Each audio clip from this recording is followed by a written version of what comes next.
Interessante.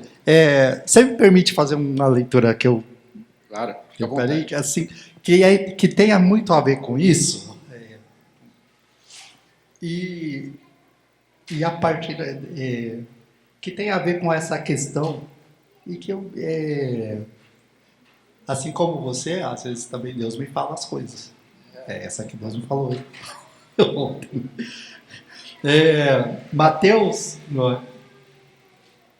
o Evangelho de Mateus, porque esse livro ele foi escrito numa sequência cronológica dos evangelhos, usando todos os 4 evangelhos, mas procurando trazer uma sequência cronológica da vida de Jesus. Então tem tudo a ver com os evangelhos. E aqui em Mateus, no capítulo 21, no versículos 10 e 11, tem um detalhe interessante que eu queria trazer para a nossa conversa aqui. Diz assim, nessa nossa versão, a mensagem que eu gosto, diz que quando ele entrou em Jerusalém, se eu falar daquela entrada triunfal de Jesus em Jerusalém, quando ele entrou em Jerusalém, houve comoção na cidade. As pessoas irritadas perguntavam: o que está acontecendo aqui? E quem é esse? E a multidão respondeu: é o profeta Jesus de Nazaré da Galileia.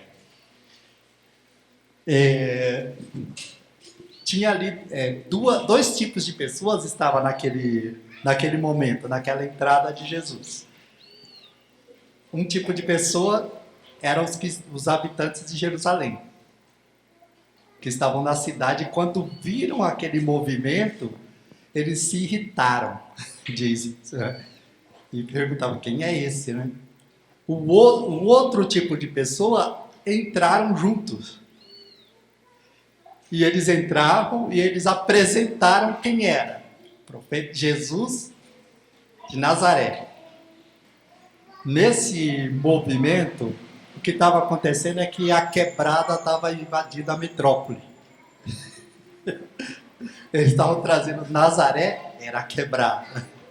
E o Nazaré estava invadindo a metrópole. Tipo o Emicida no Teatro Municipal. Né? É isso aí. Mais ou menos isso. É por aí.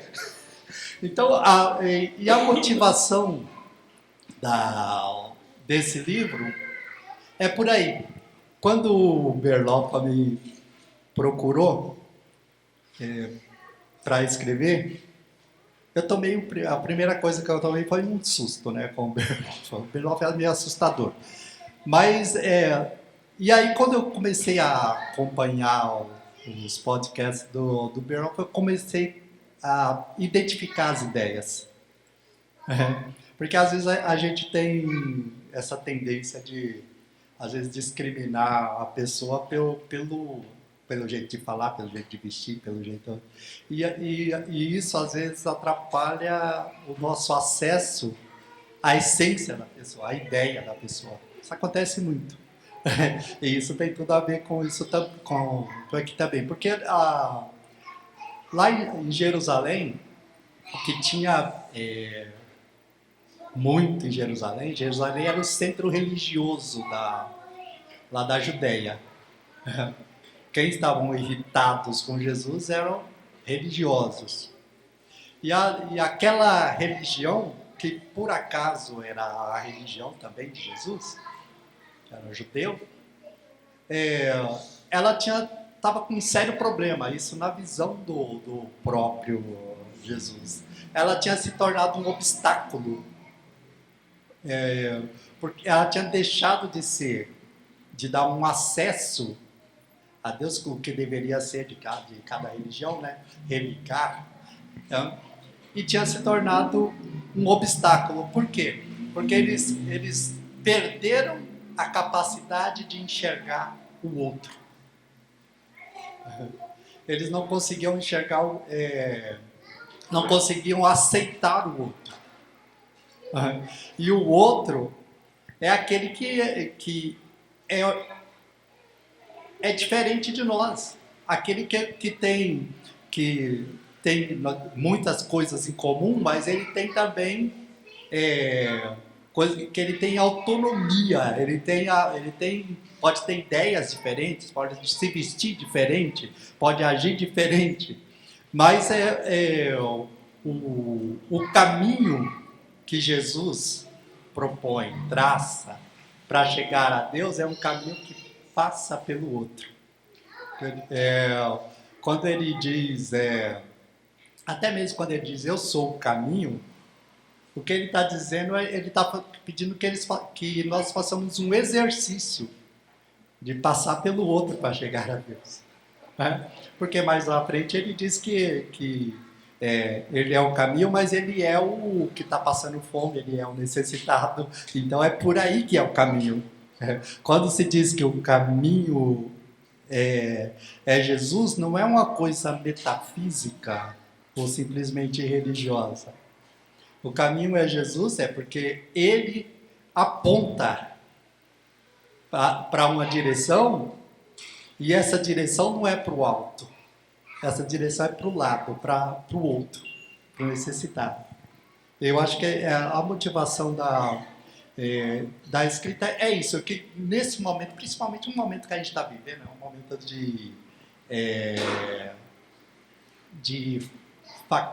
esse negócio de essa polaridade, né, essa polarização, né? E ao mesmo tempo que vai se polarizando, o cristianismo, eu não vou falar da religião, porque a religião dominante nossa é o cristianismo. Né? Então, ao mesmo tempo que vai havendo essa polarização, a gente vê que o cristianismo vai tomando posições que se distanciam da inspiração maior, que é o Cristo lá de Nazaré. É interessante isso, né, o que o Elias falou, porque assim, você quebra um paradigma aqui, né? Porque todos nós aqui aprendemos que o caminho para Deus é oração, é leitura bíblica, e isso tudo tem o seu valor, é muito importante isso, né? Então a gente, quando eu era pequeno, inclusive, usava uma expressão assim, você não é desse mundo, né? Vocês já ouviram isso? Os crentes, nós não somos desse mundo, né? Porque nessa ideia tem uma relação, tem um outro ambiente espiritual que me arranca daqui. O que o Elias está dizendo, eu acho que é muito interessante, quebra um paradigma, que não. Quando é que eu me pareço mais com Jesus? Quando eu passo pelo outro. O outro não é um incômodo. O outro é o meu acesso a Jesus. Entende? Tem uma mudança de paradigma. Como é que eu me pareço mais com Deus? Quando eu vou me tornando mais humano. Porque o Deus que se revela se torna humano. Não é isso? Exato. Entendeu? Tem uma quebra de paradigma aí. Não é a linguagem, glória a Deus, aleluia, o meu irmão, querubim, o manto, né? Essa linguagem que tem no mundo evangélico, essa coisa, para parecer, não é isso. A linguagem é uma linguagem que atravessa o outro, que encontra o outro, como acesso a Deus. E esse encontro com o outro vai me tornando mais gente. O que é se tornar mais gente em Cristo Jesus? É amar, é acolher todo aquele que não sou eu. Quem é o próximo? O próximo é todo aquele que não sou eu, é o outro. Então eu vou me tornando a semelhança de Jesus, e essa é a proposta de Deus para nós, à medida em que a gente quebra esse paradigma e vai ao encontro do outro. O outro não é um empecilho. Essa visão social de criação, do suspeito, inclusive, existe uma criação mediática, conceitual do suspeito.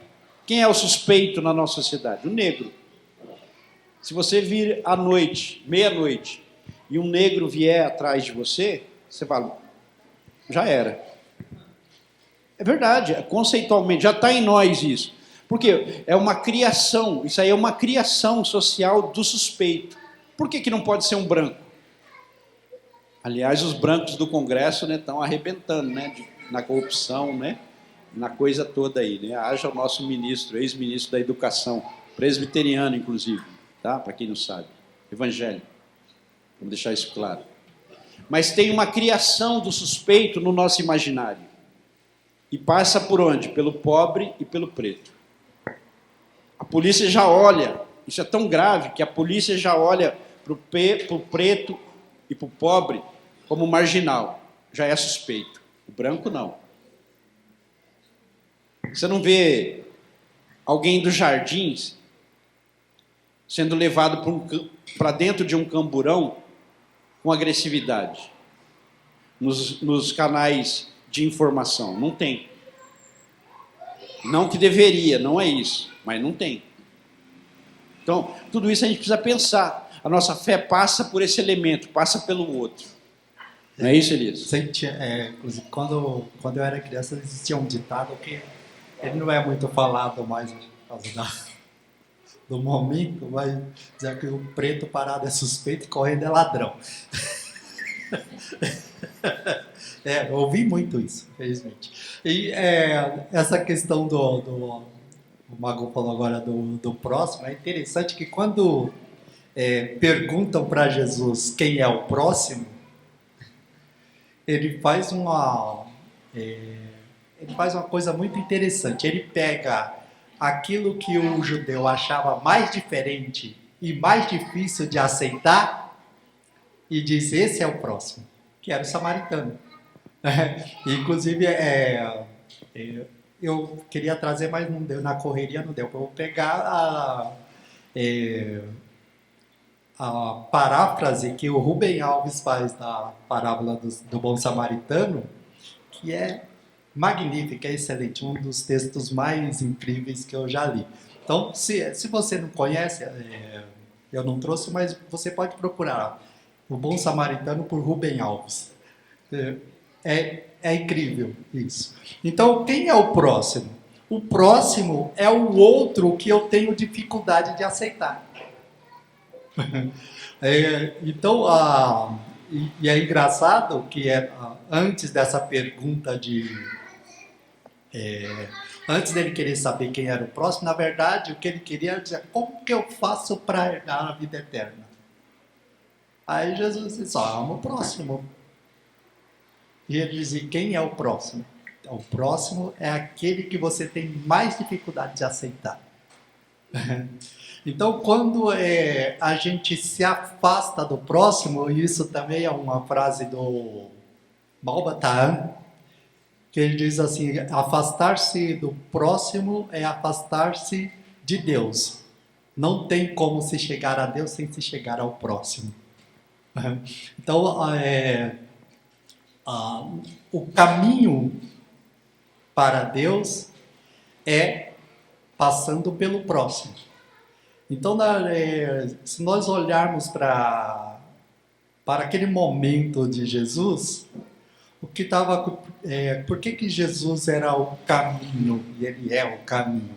Porque a religião ela tinha se tornado, e hoje muitas vezes muitos segmentos religiosos têm se tornado também, ela tinha se tornado a barreira no meio do caminho.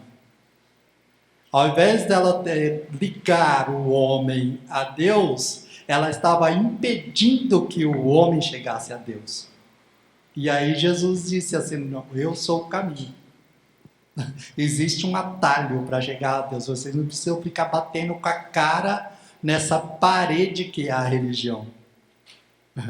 Vocês podem seguir, pode tomar um caminho que é mais leve.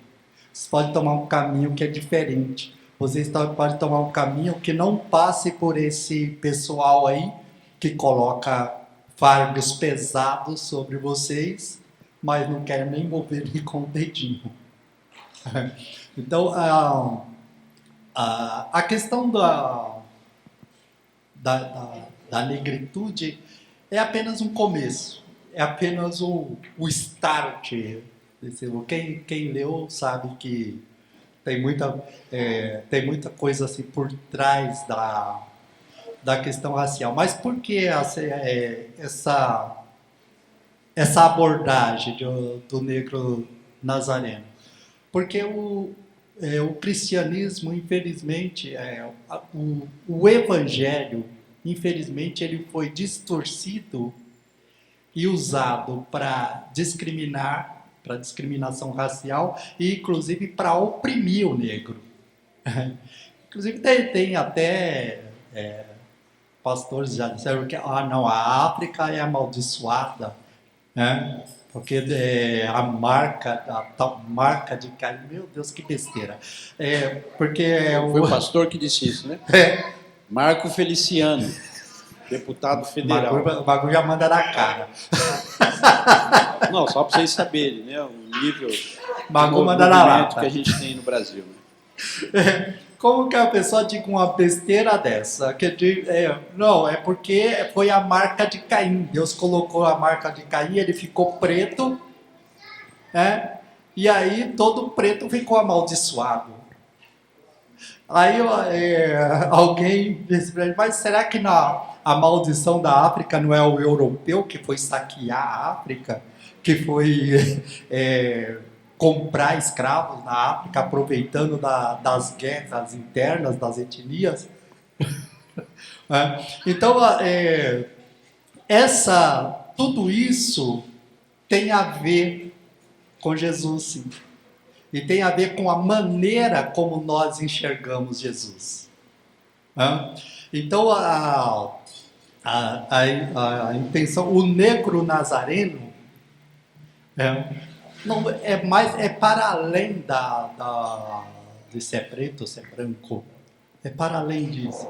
É como nós enxergamos, como nós descortinamos aquele jovem de Nazaré que ousou peitar o poder, se fosse ele político ou religioso. Ele ousou dizer assim, não, assim desse jeito não dá, está errado. O jeito que vocês estão agindo está errado. A forma como vocês estão encarando a divindade, a forma como vocês estão apresentando essa divindade é errado, não é assim.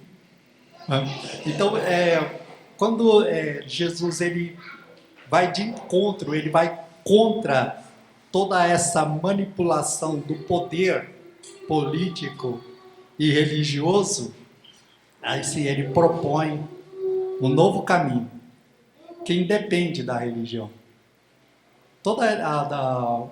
O apóstolo Tiago, ele fala da religião, porque eu acho que naquele momento também havia essa discussão, ou eu sou religioso, outro é mais religioso, e a religião, ela é boa até certo ponto, qualquer religião. Quando é que a religião deixa de ser boa? Quando ela deixa de cumprir o propósito da religião. E aí Tiago ele fala o seguinte, você quer ser religioso? Então, para de falar, para de um parlatório vazio e faça o seguinte, cuide dos necessitados. Cuide dos necessitados e se abstenha da corrupção do sistema mundano. Então, é isso. Quando a religião perde esse foco, e qualquer religião que perca esse foco, ela se torna um obstáculo para que o homem tenha acesso a qualquer espiritualidade sadia. E para fechar essa parte da questão religiosa, eu quero fazer uma citação de Mahatma Gandhi. Ele diz o seguinte, falando sobre os evangelhos, ele diz o seguinte, se nós perdermos toda literatura sacra de qualquer religião e salvar-se apenas o Sermão da Montanha, nada terá perdido. Eu quero só lembrar que Mahatma Gandhi não precisou se converter ao cristianismo para perceber isso. Ele era hindu. Tem uma coisa interessante que eu gostaria de ressaltar na fala do Elias, que é assim, todos nós aqui nessa sala tivemos ou temos experiências com Deus, certo? O que é a experiência? A experiência acontece aqui, não é verdade? Tudo bem? A experiência está aqui, nesse nível. Aí, vamos pensar assim, que o Guilherme chega para mim, eu digo assim, Guilherme, eu tive uma experiência com Deus. Ele fala, conta para mim. Quando a gente vai contar essa experiência, a gente perde ela. Como assim? Porque o que é a linguagem? A linguagem, ela tem um elemento cultural. Entende? Eu falo a partir de valores e de princípios de uma cultura. Então, quando eu vou falar dessa experiência, que é inenarrável, porque é uma experiência, a palavra, a fala, a linguagem, ela é sempre menor do que essa experiência. Entende? Entende? Estão comigo? Por quê? Porque é menor? Porque eu uso todo um elemento que é cultural. Por exemplo, vamos pegar um elemento cultural, racismo. O que é o racismo, grosso modo? O racismo, grosso modo, diz assim, o branco tem maior valor do que o negro. Não é isso? Grosso modo, tá? Grosso modo, pode, né, aprofundar isso, mas assim. Então esse é um valor estrutural da nossa sociedade. Está nas estruturas. Na hora do emprego, se chega um negro extremamente capacitado e um branco não tão capacitado, o branco passa. Porque tem uma estrutura. Entende? Às vezes o entrevistador, ele nem se atenta a isso, mas é uma estrutura que está montada dentro de nós. Entende? E aí a linguagem em muitos momentos, ela é a tinta dessa estrutura. Lembra que o Elias falou assim, ó? Esse ditado que eu também já ouvi, né? O preto, quando ele está parado, ele é suspeito, e quando ele corre, ele é bandido. É uma piadinha insana. E todas as vezes que a gente repete essa piada, a gente está reforçando uma estrutura conceitual que está em nós, em todos nós. Então a linguagem, ela é uma linguagem produzida e acontece em nós, a gente aprende essa linguagem a partir de um conceito cultural. E quando a gente fala de Deus, a gente fala dessa experiência, a gente usa essa linguagem, entende? E aí ela se perde. Porque a linguagem está dentro de uma estrutura. E aí, por isso que é interessante e é importante a gente pensar conceitualmente, romper com as barreiras conceituais e apresentar uma outra linguagem na questão de Jesus sendo negro. E aí o Elias falou muito bem, a conversa não é sobre Jesus ser negro ou branco, está para além disso, tem um valor aí, não é preto ou branco. Mas a discussão nasce de uma provocação, Jesus Nazareno, negro Nazareno. Por quê? Quer mexer com essa estrutura de linguagem, que quando a gente tem a experiência de Deus, e ela é apresentada com a linguagem, ela vai se perdendo, porque tem uma estrutura, que a gente precisa romper com essa estrutura. E aí precisa criar uma nova linguagem. Qual é a nova linguagem? O Elias falou aqui. A partir de Jesus. Jesus é essa nova linguagem que a gente precisa aprender, compondo em nós a necessidade do outro, seja ele branco ou preto. Não é isso? Exato. Entende? A experiência está aqui no nosso coração. E às vezes a forma que a gente comunica a experiência se perde. Porque a linguagem está recheada de uma estrutura sociocultural política. E aí se perde. Por isso que as igrejas não aceitam, por exemplo, muitas igrejas não aceitam gays. Por isso que nos espaços de poder da igreja não tem negro, não tem mulher, entende? Não é é assim mesmo. Não, é uma estrutura montada, uma estrutura conceitual, que passa pelo conceito primeiro. Entende? E aí precisa romper com isso. E a gente precisa ter experiências de enamoramento do outro. Não é a cor, não é a condição financeira, é o outro. Para eu chegar até Deus, eu tenho que passar necessariamente pelo outro. O que eu faço para herdar a vida eterna? Ama aquele que você menos ama, que você aprendeu culturalmente a não amar. Ama o samaritano. Entenderam a lógica? É isso. Quem é que você menos ama? Estruturalmente falando, socialmente falando, é esse que você precisa amar. É esse que você precisa ir ao encontro.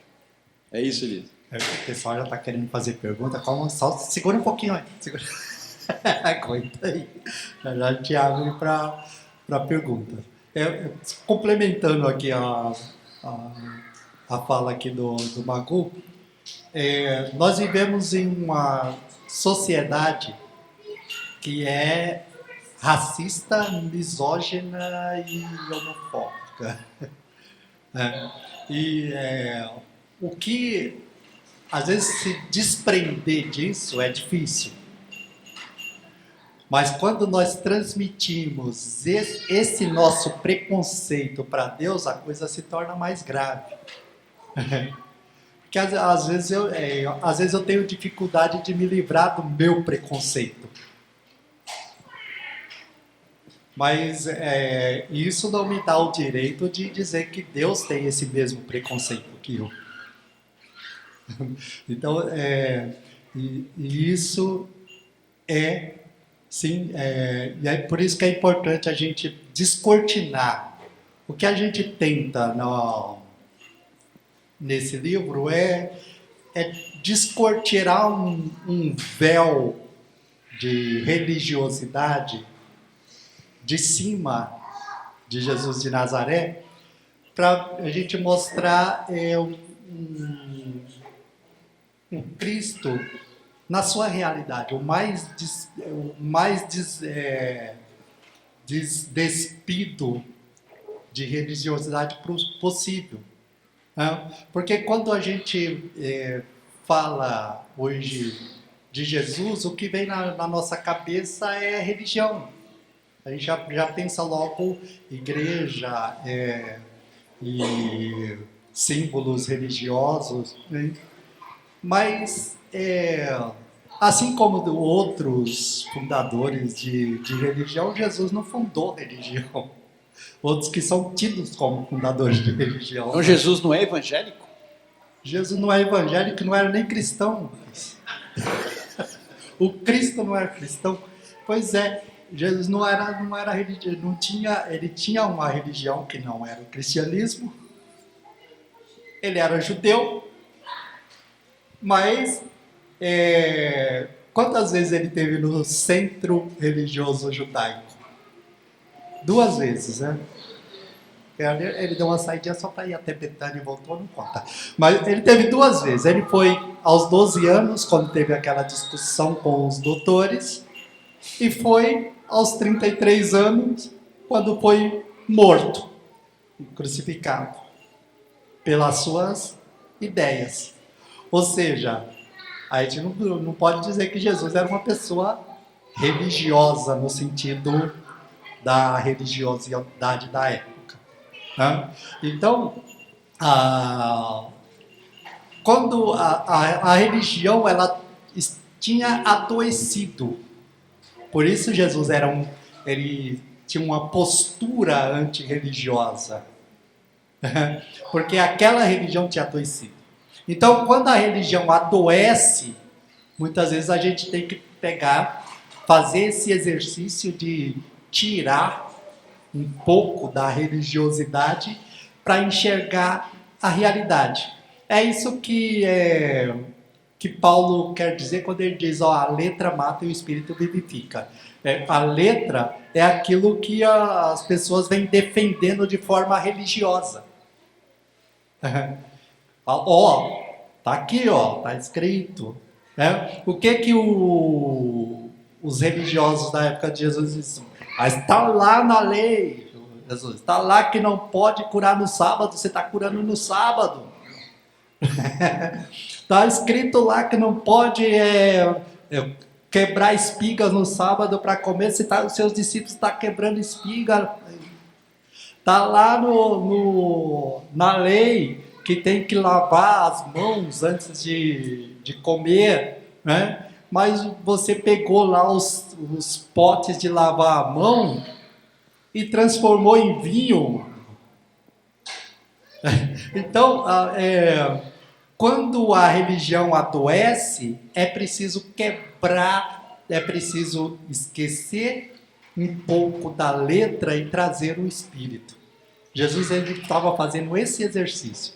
Ele falou assim, ó, é o coração. A coisa é de dentro para fora, não é o que você está vendo, não é o que você está lendo. É um exercício que tem que ser feito aqui a partir do coração. E é por isso que ele diz, ó, o que importa não é o que contamina o homem, não é o que entra, é o que sai. Porque o que sai parte do coração. Então é do coração que precisa ser, é o coração que precisa ser cuidado. Legal isso, né, gente? Porque assim, a gente tem uma estrutura ocidental que olha, e aí o texto diz assim, se seus olhos forem bons, todo o seu corpo se encherá de luz. Mas a gente tem uma estrutura ocidental que diferencia seres humanos pela cor da pele, pela condição financeira, né? Isso é ruim. E o exercício que o Elias faz no livro, junto com o Berloffa, e essa conversa hoje de manhã, é que a gente quebre essas barreiras, para a gente experimentar essa figura de Deus de uma forma mais límpida, sabe? Experiência, transformadora, inclusive, de dentro para fora. Essa é a ideia, que a gente não olhe para o outro a partir da cor da pele. Isso não é importante. Tem muito pouco dinheiro. Não é importante. Por isso que na nossa comunidade, eu sempre digo isso, precisa ser essa comunidade plural, de cores, multicores, né? Multi-ideias, multi-possibilidades. Essa é a igreja de Cristo. E a gente quer que essa igreja aqui, hoje, represente esse Cristo, amando as pessoas. Pode abrir para ele lá, Elias? Pode abrir. Leva.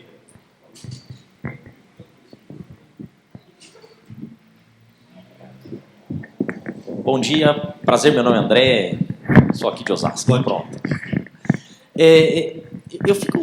Eu acho que são mudanças de tempos que a gente vive, né? Desculpa, eu preciso contextualizar para chegar na pergunta. À vontade. Fico imaginando eu, Martinho Lutero, lá em 1500, tentando ali quebrar um monopólio católico, ideias católicas e tudo mais, e eu sou de origem católica, sou batizado, crismado, casado dentro da igreja católica, só que vivo muito bem entre esses dois mundos, católico e evangélico, porque o Cristo é um só. Mas fico imaginando eu, Martinho Lutero, tentando quebrar esse regime, esse monopólio católico lá atrás. A pergunta que fica é, Martinho Lutero queria fazer uma segunda igreja? Queria fazer? Não. Perdão. Isso não é uma pergunta, isso é só eu estou contextualizando, né? Claro que não, né? A resposta é não. Martinho Lutero não tinha ideia nenhuma de fundar o protestantismo. Mas daí saiu, porque no fundo a ideia que ele trouxe com as 5 solas dele lá, acabou se criando a ideia de um protestantismo.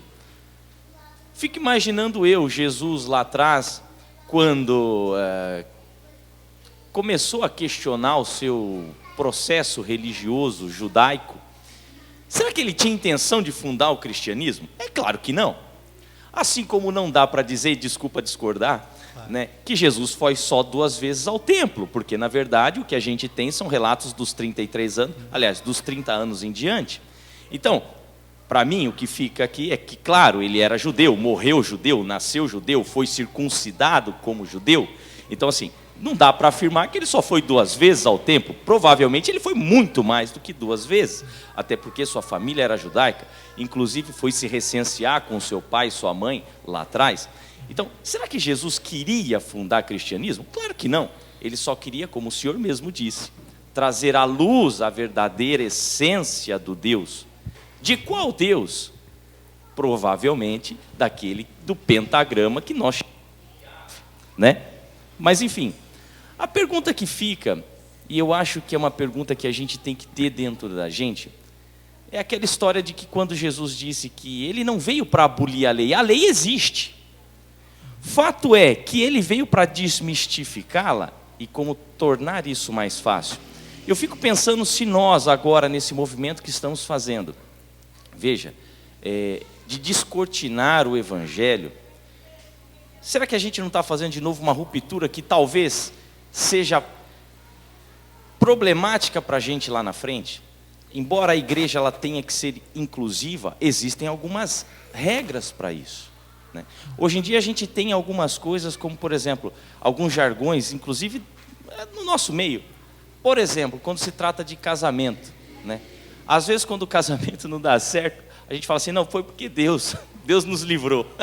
Mas peraí, Deus é o mesmo ontem, hoje e sempre será, e a questão de casamento para Deus é uma coisa sagrada. Jesus já dizia no capítulo 19 do livro de Mateus sobre isso, né? Que sairá o homem e a mulher da sua casa. Jesus disse, não foi o Antigo Testamento que disse. A mesma coisa quando Paulo vai lá e fala assim, olha, porque os homens e as mulheres largaram os seus costumes, estão se deitando com homens, estão se deitando com mulheres. Então fico eu imaginando, quando a gente põe Jesus no centro da coisa e diz, não, o que importa é o amor e todo o resto, né? Essa é a pergunta. Será que com o movimento que fazemos agora, será que não estamos gerando, talvez no futuro, algo que não era para ser e acabou sendo? Por isso que eu contextualizei, assim como Martinho Lutero, assim como o próprio Jesus. Manda aí. Então, eu acho que é assim, ó. Eu acho que, historicamente pensando, olhando, existe sempre um sopro de Deus para arejar a igreja. Eu acho que o protestantismo e o movimento luterano, em Lutero ali, ele foi um sopro de Deus para arejar a igreja. Anterior a isso, eu acho que o próprio Jesus foi um sopro de Deus para arejar o judaísmo, que era a sua religião. A gente tem algumas teologias no mundo, entre elas uma teologia na América Latina, que eu acredito que foi um sopro de Deus para. Aí você fala assim, mas será que isso que a gente está fazendo aqui, lá na frente não vai gerar problema? Então, se lá na frente gerar problema, o sopro de Deus vai levantar um movimento que vai falar contra esse problema, sempre. O fato é que a religião monopolizou conceitos e a gente reproduz esses conceitos, naturaliza esses conceitos, e isso não pode acontecer. O amor, e a gente entende aqui na Bethesda assim, que o amor é o chão por onde a gente caminha. Na dúvida, ame. Será que, então, sempre que você será que ame, você vai estar acertando. Porque no amor não tem erro, né? E eu acho que é isso. Eu acho que sopros de Deus. Eu acho que isso aqui é um sopro de Deus, cara. Uma igreja fazer isso. E mais do que dizer que Jesus era negro, porque a gente sabe também que Jesus não é lourinho de olhos verdes, né? Jesus não é isso. É bom que se diga. Isso aí é uma construção hollywoodiana. Vem demais, né? Colocar um negro como sendo Jesus não vende, não tem repercussão, por causa de uma estrutura montada no Ocidente, isso é fato. Então ele precisa ser de olhinho verde, lourinho, tal, bacana, nada contra, né, o lourinho e o olho verde, né? Mas pensando Jesus, a gente precisa tirar ele dessa teia, dessa caixa, né? E a provocação do livro não é dizer, agora Jesus era preto e é tudo nosso. Não, a ideia não é essa. A ideia é fazer uma provocação muito mais conceitual, né? Alavancar esse processo de discussão para trazer para o chão da vida que a gente não pode, no século que nós estamos, fazer uma diferenciação entre pessoas por conta da cor da sua pele. A gente precisa ter nos espaços de poder pessoas negras. Eu não conheço um dentista negro, meu Deus do céu. São poucos os advogados negros que eu conheço, posso contar nos dedos. Cadê o juiz negro na Suprema Corte? Não tem, cara. Não tem representatividade os negros, delegados. Entende? Nos espaços de poder a gente não tem negro. Isso é ruim. Por quê que é ruim? Porque tem uma hegemonia conceitual branca, entendeu? E branco aqui que eu estou dizendo não é a cor da pele, é um conceito de que esse é superior, que é o movimento do Hitler, que de alguma maneira a igreja ainda hoje apoia, às vezes sem saber, e com essa linguagem que eu estou dizendo aqui. E nos espaços eclesiais, não tem negro, é uma igreja branca. O cristianismo, depois de Constantino, por isso que Jesus não é cristão.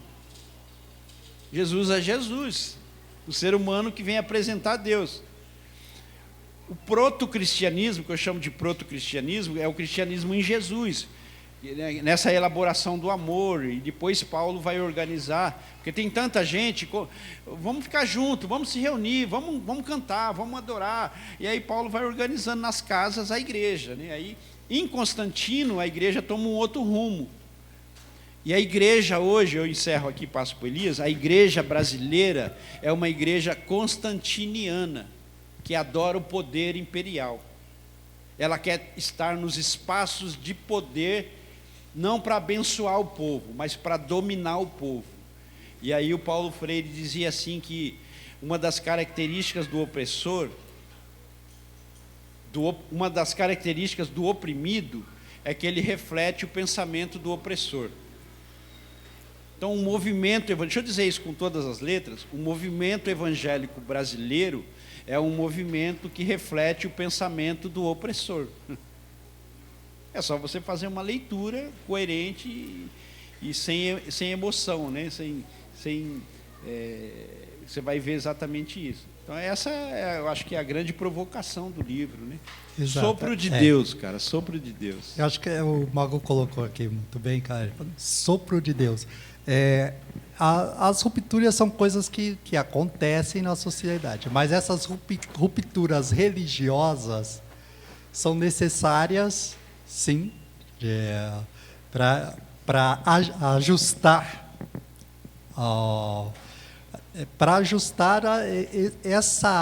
a espiritualidade do povo. Paulo coloca isso da seguinte forma: o evangelho é poder de Deus para a salvação de qualquer pessoa. Ou seja, essa ideia do Cristo, ela se torna uma coisa autônoma, que de tempos em tempos ela vai se ajustando. E esses ajustes às vezes é feito com rupturas, mas que são necessárias. Sim. E só para complementar, quem leu aí, logo nos primeiros capítulos, você vai ver uma coisa que eu coloquei, que eu fiz questão de colocar no livro, é que cultura é uma coisa. Quando a cultura começa a interferir na espiritualidade do povo, é aí que acontece a deturpação. A religião é cultural. E se a religião não, se a pessoa não conseguir passar da religião, usar mesmo a religião para atingir a espiritualidade, ela vai ficar só ali na cultura. E aí acontece o movimento como aconteceu, que é isso que eu coloquei. Quando nós recebemos o evangelho vindo da Europa, seja pelos jesuítas católicos, seja pelos missionários protestantes, o que nós recebemos foi um quilo de evangelho embrulhado em 1 tonelada de cultura europeia, machista e racista e opressora, escravagista, inclusive. Legal isso, cara. Eu fico arrepiado, fico emocionado, porque o que a gente está fazendo aqui hoje é um movimento jesuânico. É Jesus que inspira a gente para dizer o seguinte: olha para o outro com respeito, com carinho, com amorosidade. É isso que a gente está dizendo. Se a gente pudesse Exato. resumir tudo. Sim, porque é como você disse, ame que não tem erro. Porque foi isso que Jesus disse. Os religiosos falavam assim, mas tem essa lei, tem 10 mandamentos, tem tudo. Resume tudo isso no amor. Ame a Deus de toda a sua alma, de todo o seu coração, e ame o próximo como a si mesmo. E a questão do próximo nós já falamos. O próximo é o outro com característica que nós às vezes temos dificuldade de aceitar. Legal, né? Os caras mataram a pau, hein, cara? Legal a escrita desse livro aí, bacana. Alguém tem mais alguma pergunta? Passa ali para minha amiga Cris. Olá, bom dia. Cristiane. Eu estou lendo o livro, estou na metade aí. E, assim, super indico, maravilhoso, fantástico. Nós viemos de algumas igrejas aí fundamentalistas, né? E eu já estava em choque há muito tempo, muito tempo. Nós temos 11 anos aí de religião, né? Mas eu acredito que uns 3, 4 anos, né? Para cá a gente já estava em choque aí com essa bula, né? Que a gente recebe quando a gente é apresentado, né?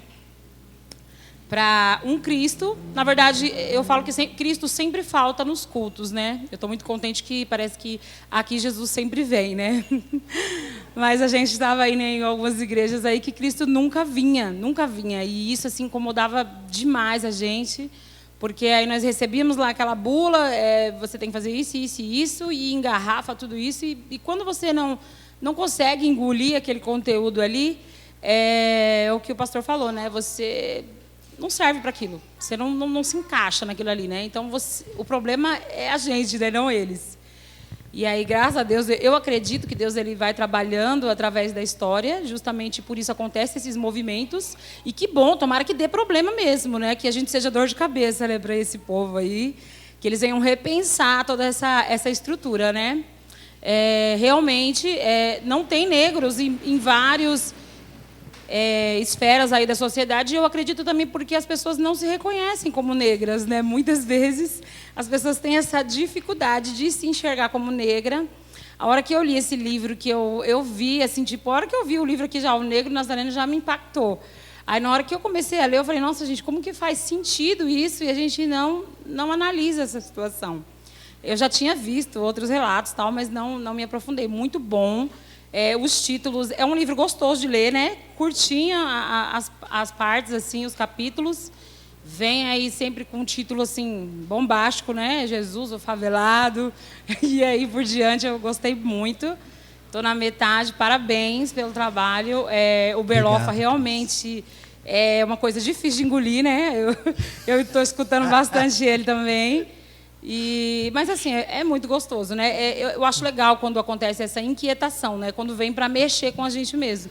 Porque quando vem para confortar, deixar a gente quentinho, nem sempre é o que vai surtir efeito, né? Nas nossas vidas. Parabéns.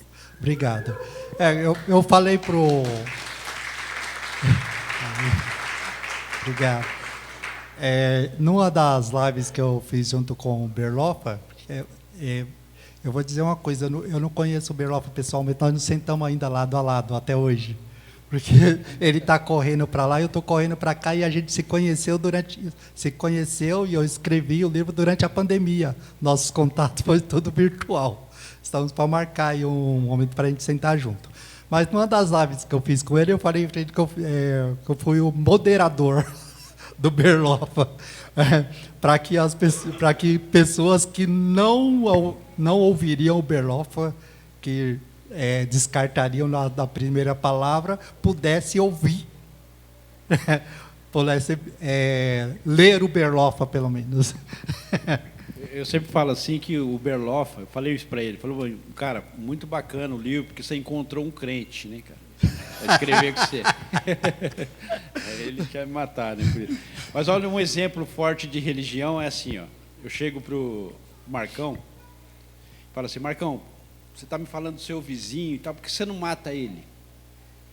O Marcão fala assim, não, porque senão eu vou para o inferno. Religião. Eu chego pro Marcão e falo assim, Marcão, você está falando do seu vizinho aí, por que você não mata ele? Não, cara, Eu preciso fazer esse exercício de amá-lo. Ele é filho de Deus. Entende? Isso é espiritualidade. A religião ganhando um outro degrau. Ganhando novas possibilidades. E é isso que Jesus fez. Entendeu? Você dá o dízimo do endo, do cominho, da hortelã. Cara, nos mínimos detalhes. Não passou um pouquinho aqui na balança. Não, é só isso. Tá bacana. Mas eu não quero o dízimo do cominho, da hortelã. Eu quero misericórdia. Espiritualidade. Entendeu? Sim. A religião ela pode ser ter um aspecto bacana. Vir à igreja é um aspecto religioso. Mas se a gente só vir à igreja e não abrir o coração, fica só religião. E aí daqui a pouco a gente vai matar em nome dessa religião. A gente vai excluir em nome dessa religião. E aí a gente não está sendo curado, não está sendo liberto, não está se tornando salvo, à semelhança de Jesus. Porque não está se tornando gente, humano. A proposta do cristianismo não é fazer você um anjo, um ser celestial.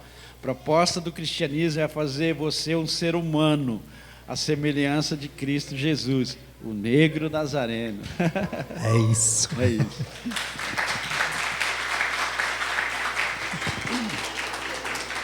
Obrigado por vocês terem vindo.